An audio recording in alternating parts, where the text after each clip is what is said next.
Distinguished Senator Umeh.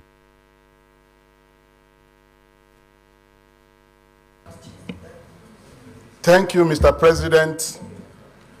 My name is Senator Victor Umeh, OFR. I represent the people of Anambra Central Senatorial District. Mr. President, I rise to support this very, very important motion brought by our brother, Senator Ostizunaso. I want to say, Mr. President, that there is a wise saying that an unexamined life is not worth living.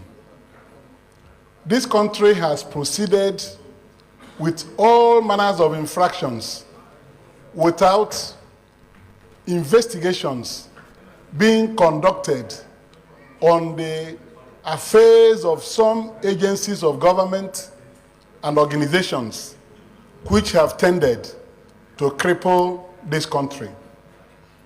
The issue of this foreign exchange backlog, which is the center of this motion, is but a small chip in the irregularities going on in the financial sector in Nigeria. Today, the country is grappling with very serious economic challenges. The financial sector in this country has inflicted so much harm, both on business, entrepreneurial activities, and the economy of this country.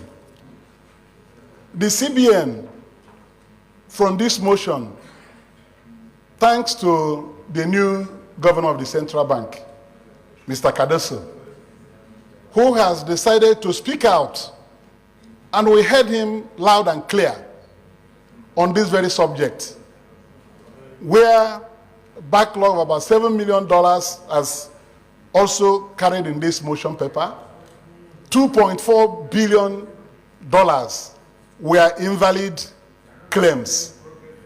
And if he had not done this, nobody knows, maybe the former central bank governor would have paid everything, and the country will continue to sink.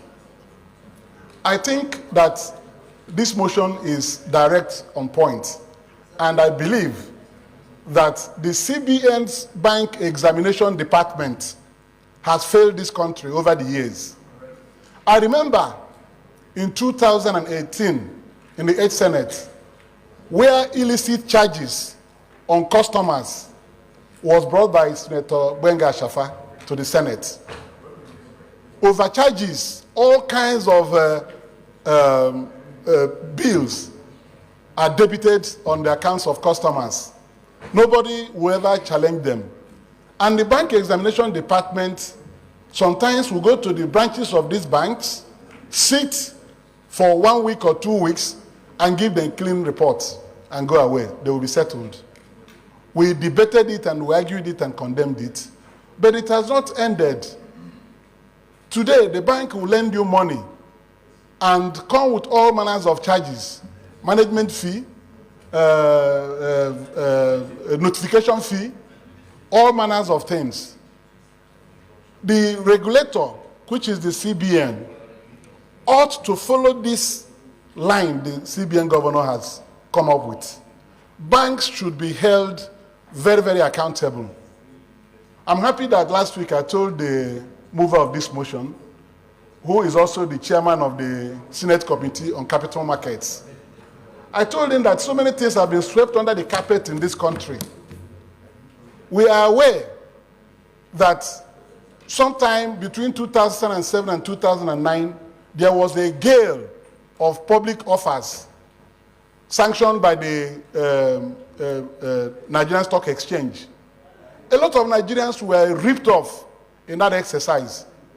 And after that exercise, all those institutions that came to the Nigerian Stock Exchange to raise capital for business, all of them shut down. The banks collapsed. Citizens of this country lost their money to these banks. They were flourishing banks at that time. Fake promotions were made, and citizens jumped in. They collected their monies, and the banks closed shop. Nobody is investigating them now. Some of the MDs have been jailed. I know that the MD of Bank PHB, Mr. Tuche, is in prison. But that does not solve the problem. What about the investors' money?